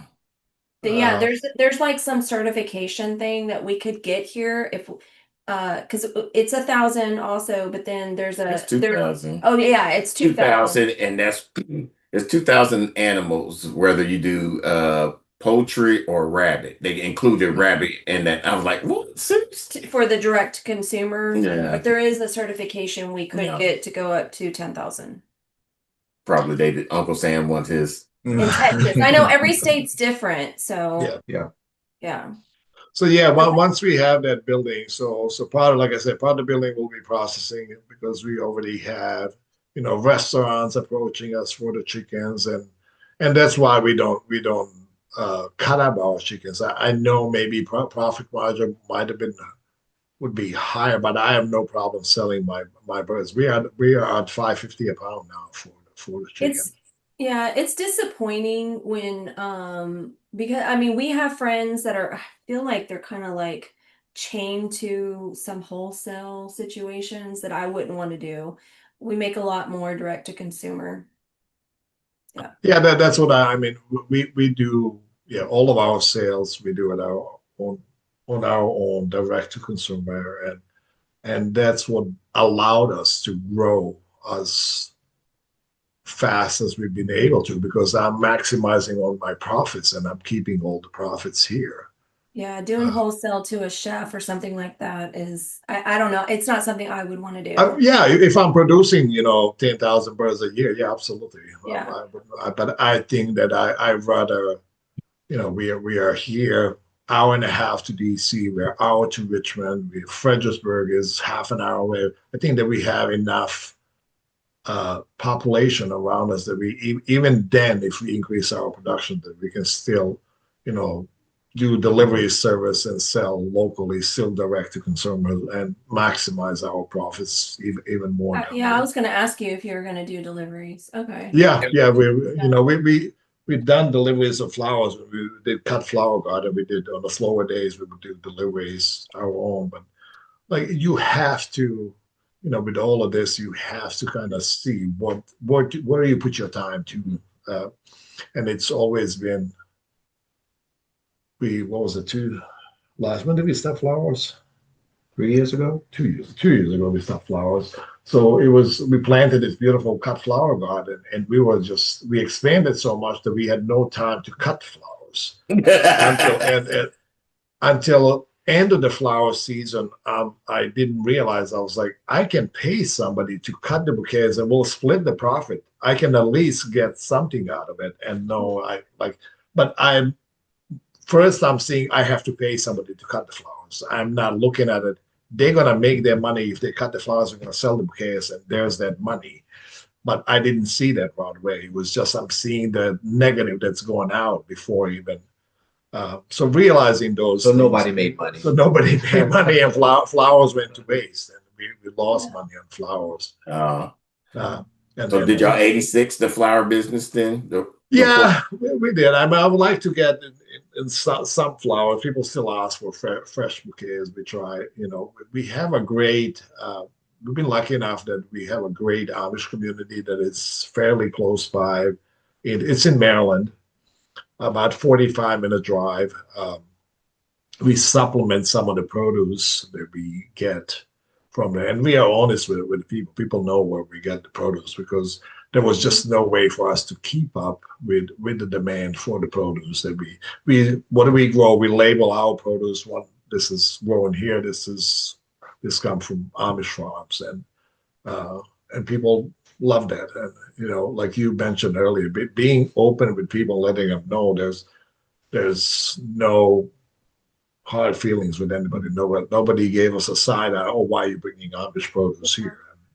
So that's been, we are surrounded by commercial farms, and we don't spray our garden with anything. Mm-hmm. And I have a hard time growing cucumbers and squashes, and because of squash bugs. I know that everybody gives me that look, but my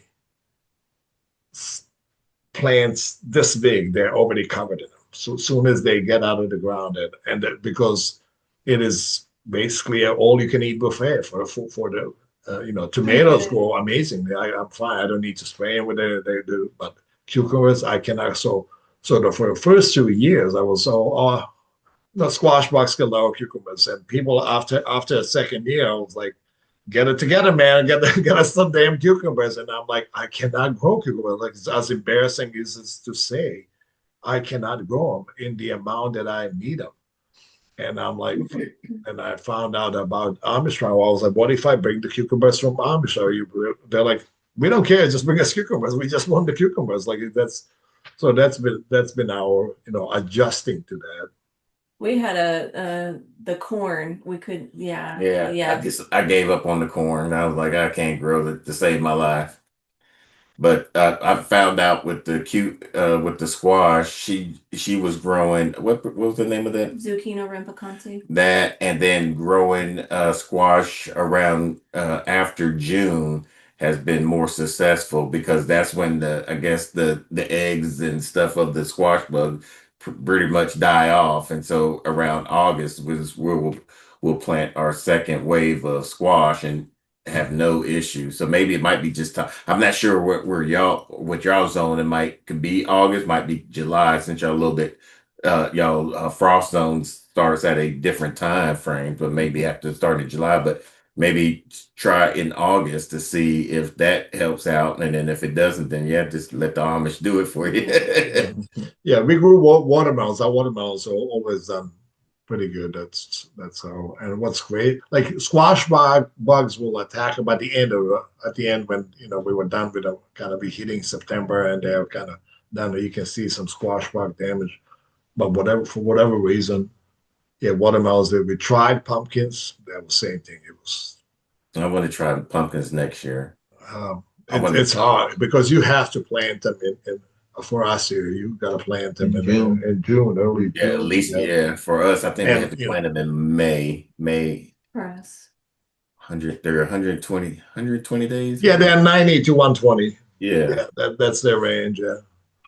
But we even went around when we planted. We went around first before they started binding. We would squash the eggs. Flip the leaves and just squash all the eggs that we find, just to give them a head start.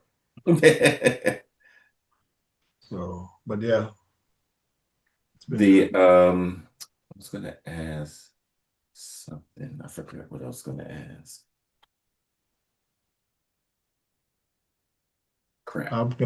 So let's do this. What was your biggest surprise going into this? What was your unexpected surprise, whether it's positive or negative, going into this venture? Into the farming? Yep. You actually processing chickens. That's the biggest shock. Yeah. No, people are shocked because it was always known that I was on kill station, but that was gonna be me. So why she says that is because growing up, family members, everybody knew I don't do blood, I don't do guns, dogs, heights, all of that. So they are very shocked that I am up there with the rabbits and the chickens. Like, you're actually doing it, but there's blood.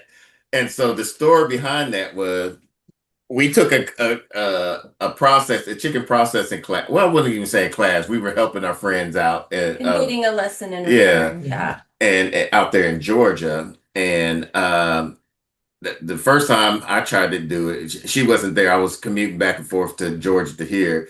And I tried to do it one time and I'm like, can't do it. I saw the blood come out. I'll be on the evisceration station and stuff like that. He's great at evisceration. Yeah, I could cut a bird, piece him out and everything, but then I wouldn't say piece him out, but if you clocked him, like it'd be like a minute and a half. Yeah. So she goes out and I had my company fly her out there to visit me for a week and stuff, because this was when the C word happened and stuff like that back in 2020. Yeah. Oh. And so they were doing another set of birds, and she was having a hard time. She was having the fear of cutting herself and cutting the neck. I was afraid I was gonna cut my thumb. That first, and I'll forget it. She was like, I was like, I'm getting frustrated because it's August, it's hot as Hades out there in Georgia. I was like, man, give me that knife. And the blood just came. She's like, he had to be my hero. I was like, oh, that's it. I was like, it's nasty. It's on my hands. I mean, okay. But it's still like after I got over really knowing how much pressure and all that, I can back to back. Now, but it's it's kind of a funny joke, but I'll share it with you guys. So he really all of his friend, everybody believes all of this is because of me. And he lets them believe it. Yeah. I'm like, ain't no black person going would just want to get out in the country, just be like doing all this stuff. It's so that's kind of like a funny little thing that happens. And then they come out and they visit and they're like, he's really into this. I'm like, And I'm like, this is him. Like, she duped me. It was same thing Yeah. for us. My friends think that was him, and And, his yeah. friends. All of my friends think they all think that, you know, this is all dragon until they come and they visit and they see me saying, do this, don't do that. I don't want this. They're We're gonna do shocked. that. It's like they don't it's they I guess didn't realize just how involved we both are. You know, it's a partnership through and through 100%. yeah, this is not something you can do without the support of a partner. Right. Yeah. It That- doesn't that's- work from what we've seen. Mhm. That's one thing that every time we meet new couples, that and my wife wants to do this, I'm like, don't do it. I'm like, you're gonna last 3 to 5 years. Yeah, we've watched the cycle. No, don't do happen. it. You both have to do it. There is just no Yeah. way around it.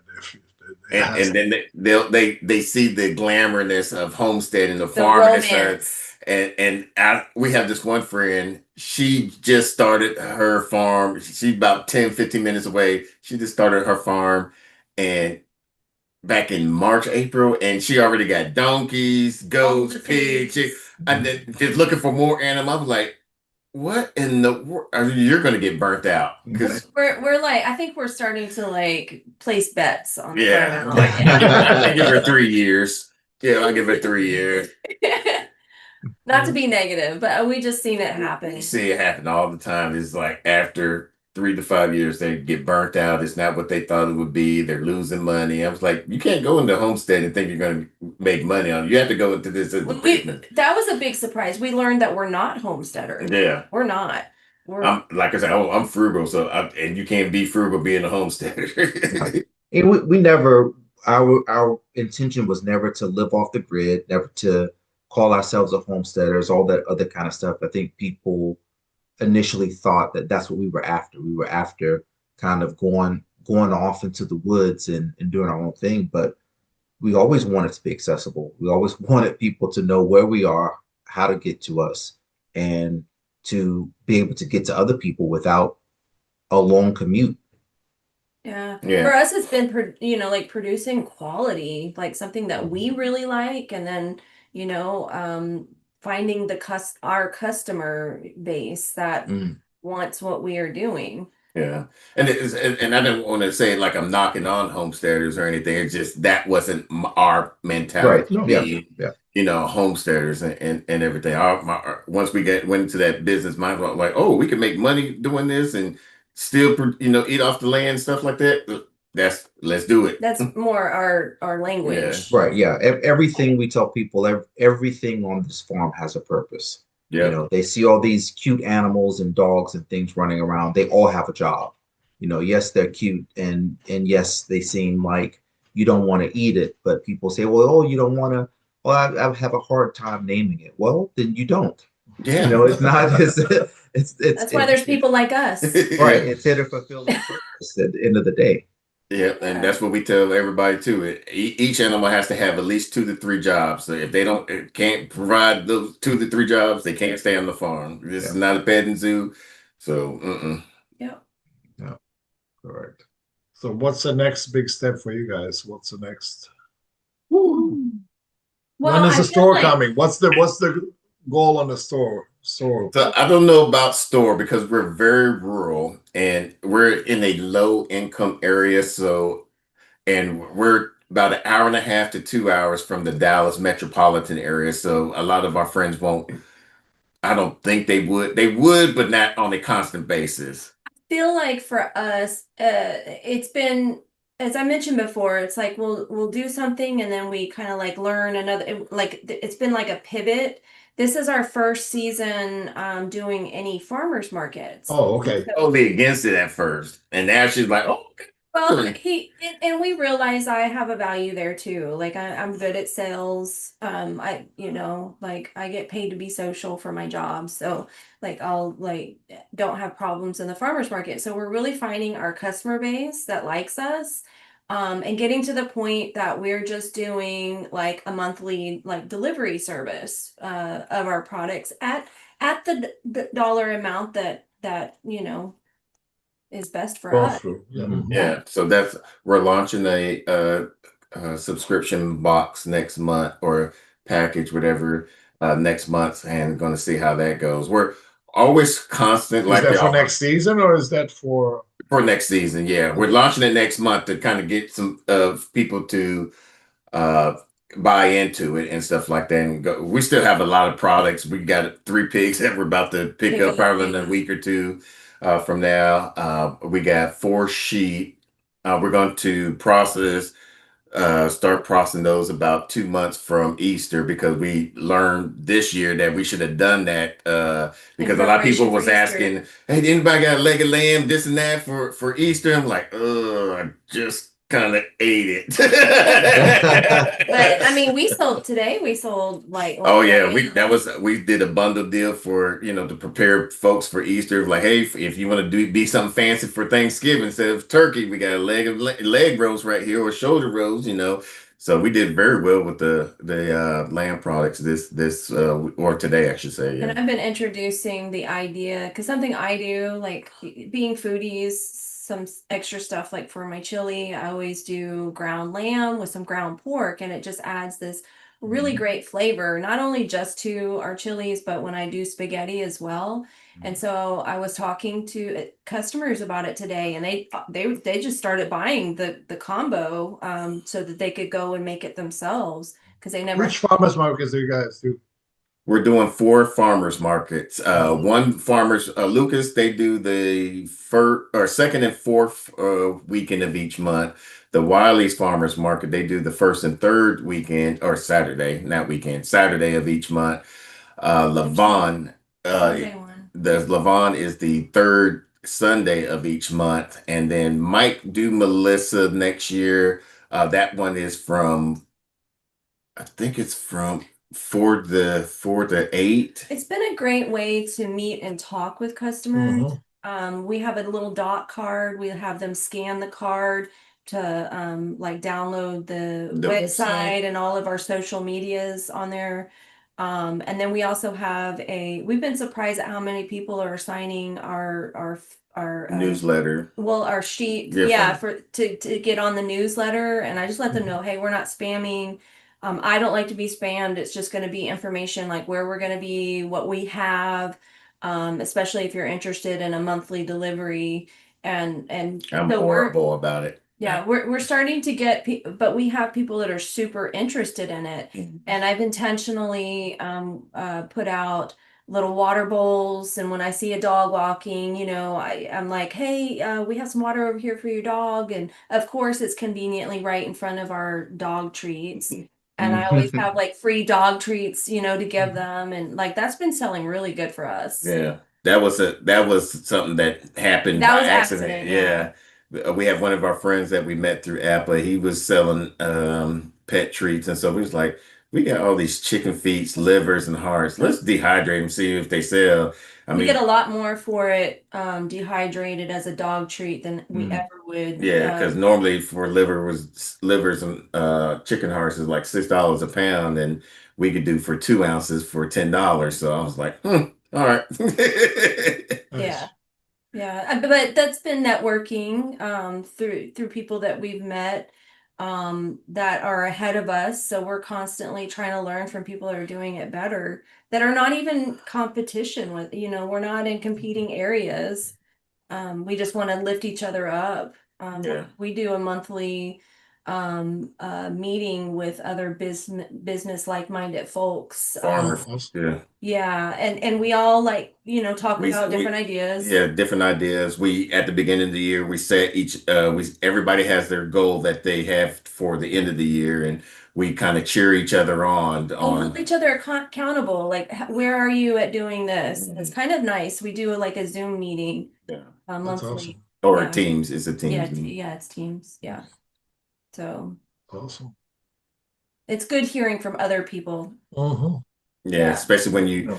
you know, instead of your spouse or your significant other, whatever like that, it sometimes it's good to hear from a different mindset how to do things. You're like, oh, okay, why you couldn't tell me that? Yeah. And for people who want to connect with you guys, tell us how to do that, your social media channels and your website. For social media, we went from the Naked Gardeners. We still have it, but it's kind of on standstill right now. Facebook, yeah. Facebook, Instagram is the Holland Legacy Farms. They could go through our website, hollandlegacyfarms.com. Email is info@hollandlegacyfarms.com. Yeah, we have people that inbox us on our Facebook accounts. Yeah, or Instagram. Instagram. Yeah. Well, yeah. We were kind of awkward because we didn't start out the gate with something solid. We thought we were going to be gardeners. So we had, this name that got popular, and then we learned we were, like meat producers, and that's pretty awkward having, the naked gardener or something show up and all we got is meat. Yeah. So like, we're going through an awkward transition. Yeah.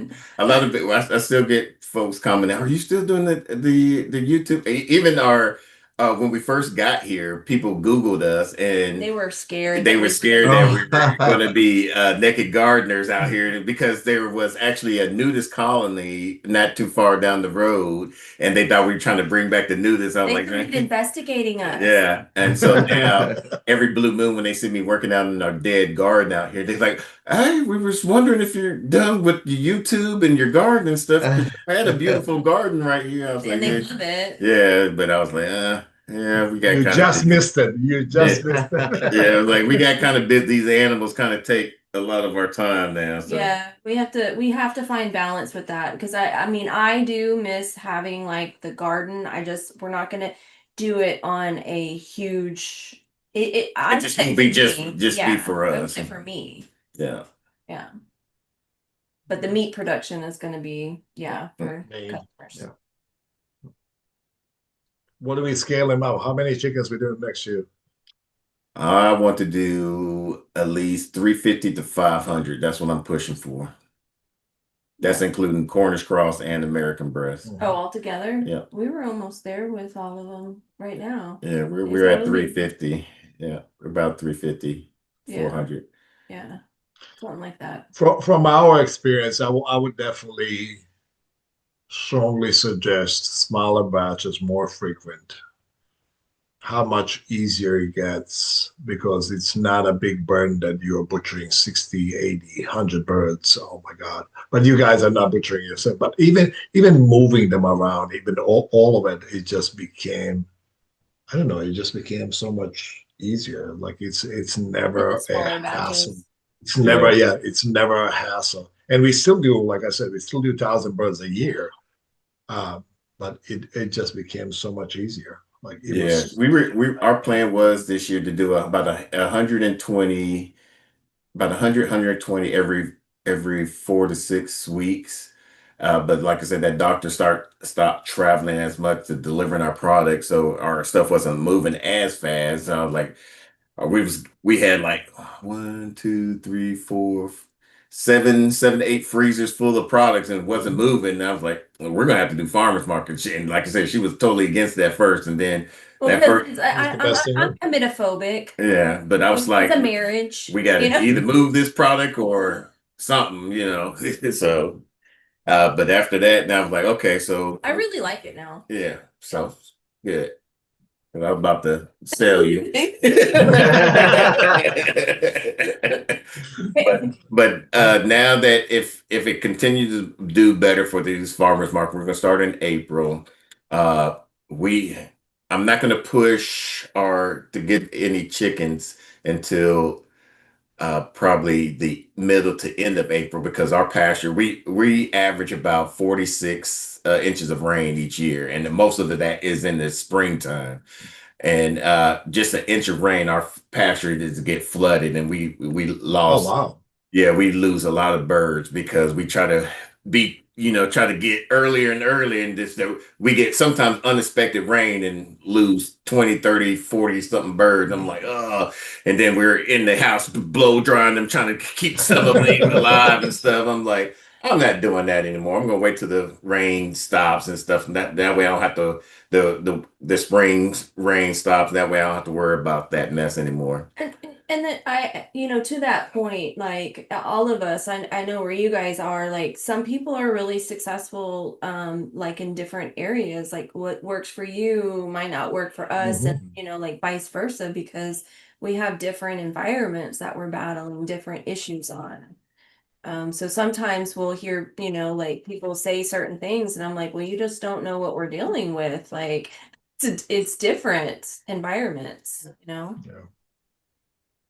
but it's Awesome. interesting. It's interesting life. Yeah, if y'all do get that a cooler system, well, our friends we just did a TikTok on, they have that massive cooler, and they had like 8 chest freezers one time, and now they could put their whole meat system in there, and they put all their freezer stuff that was in the freezer into that, and it's not even halfway filled up. I was like, wow. Yeah, it's just like in these little crates. It's like, yeah, it's really nice. So you're gonna be jealous. We just built a 20 by 13 walk-in refrigerator. Yes, I'm gonna be jealous. Oh, did y'all do a video of that?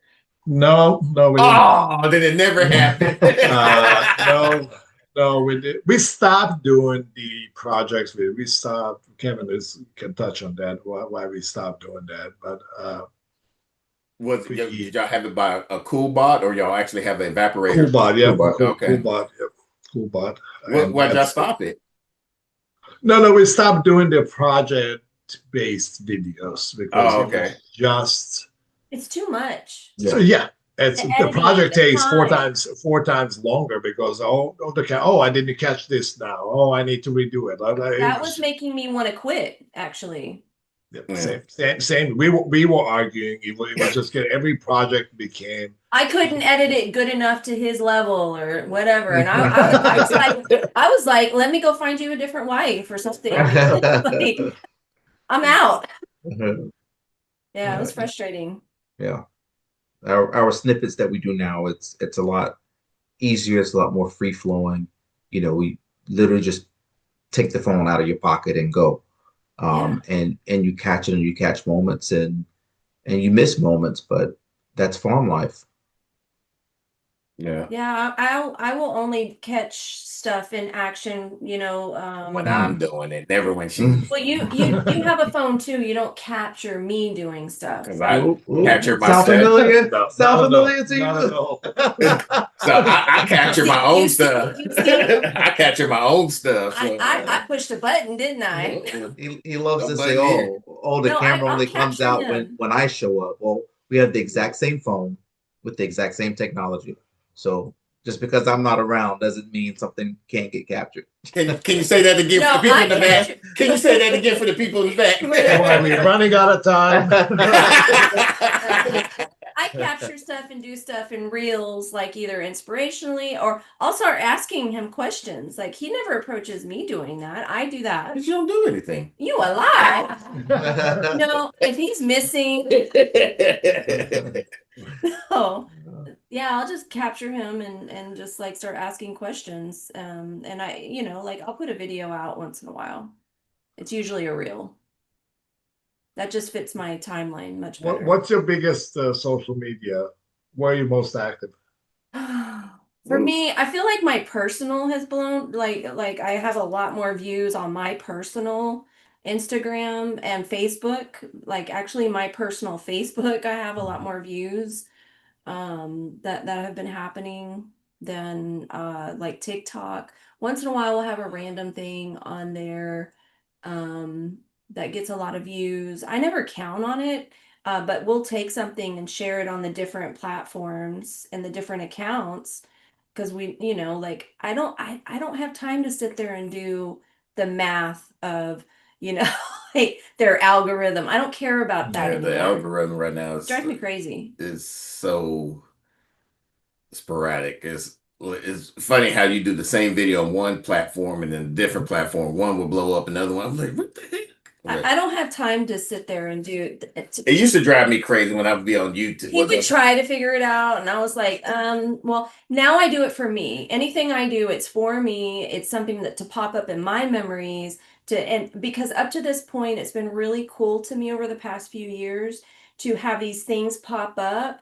And it's like, oh my God, like, because you'll be thinking you're not doing anything, and then something pops up, and it's like, we've come a long way. Like, so when I do content, it's for me. Yeah, when I do it, it's mostly is promoting the business. I try to do it for because it's free advertising. You don't have to pay for it. So I try to now just push more on the Instagram portion of the Holland Legacy Farm and then Farmer Sidney to the public to kind of let them see transparently how we interact with our animals and things of that nature. Yeah, and another layer to that is like going back to saying that we've known each other since 8th grade. So like recently we had our 30-year high school reunion. There's people that are watching our life. Yeah, like, oh my They're God, fascinated. we can't. One of the former students is like, I came because of y'all, and so I love watching y'all videos and stuff. I'm like, and they're fascinated with what we're doing and have questions, and so I think that's cool.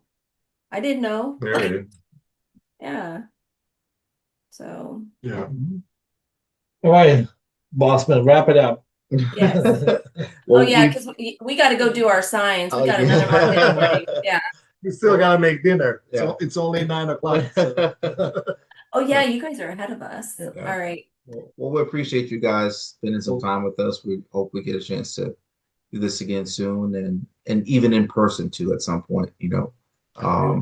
We are excited to expand relationships and discussions like this with people and continue to help demystify what it is that we do. Dragon mentioned at the beginning of this how you guys operate a lot similarly to the way that we do. And I think for so long, people haven't known where their food is coming from, but to have people who are like us saying, come in, let me show you, or here, watch this, is really important. So I know that we are changing people's lives, making them show up to class reunions just because you're there. Yeah, people are very disconnected where their food comes. Yeah. But I mean, just like Kevin said, it just even for us, like I was really devastated when I lost all the sheep, and blaming myself for it, basically. Like, I mean, you talk to the vet and they want a vaccination schedule every other month. Like I was like, I'm not doing the sheep like that. But that's not my goal. I'm like, I grew up with a sheep that was never vaccinated. We never ever sheep that was sick. It was sick, and that was really, really rare. It was treated with vet would come and treat it. Other than that, sheep was never. And just hearing from you that you lost some sheep and all of that, it was a tough year for you guys. And then I reached out to the guy that we bought the ram from, and he said the same thing. And I was like, okay, maybe it's not You're me. not alone. Yeah, you're not alone. And I'm not alone, because I was ready to say, no, I'm not doing this. Like this, like I cannot. We just invested so much money in this sheep, and we just lost 5, 6 of them. I was like, this is. It was emotionally traumatizing. Because we were out there, lambing season, we're watching these babies, and then to have babies die. Yeah. It was so. Even the lady we got our sheep from, and she's been doing it way longer than she lost a lot of sheep. It's just been a bad year for sheep. It's been so wet. Yeah, the stud we used from her last year, Boba, he just unexpectedly got ill and died. Yeah. And that was her prize one. Yeah, my favorite. Yeah. I wouldn't get in the pen with him because he was a little bit too friendly with her. But I was one of the ladies. Yeah. So it's definitely good to have, we watching you just like your class reunion, but we're watching you guys. It's good to have, in back of your head that you're not alone in this, and to have people. Yeah. And even after this, if y'all still want to pick our brains, whatever like that, always get free to email us or contact us. And if you're interested in like a business group like we talked about, it's definitely for people that want to participate and ask questions and be held accountable and stuff. If you are interested in a group That like kind of that, help you grow and stuff like that. yeah, because it's a good group. They kind of like question things, and sometimes we'll bring in a professional like to talk about soil, Or just big business accounting. marketing. Yeah, accounting. Yeah. One time we had John Siskovich on Yeah. talking to everything to Oh, talk that's about awesome. marketing And he's a marketing genius. Yeah. Mhm. So, yeah, if that's something that interests you guys, it's a participation thing though. So, There's no money, but Yeah. we only do it every The- second Sunday of each month at 7 Central Time. So yeah, That's definitely something to yeah, let us keep know. in mind. All right. All right, go eat, No, guys. All right. Thank you guys so much. Appreciate you. Bye. All right. Have a good night. Y'all too.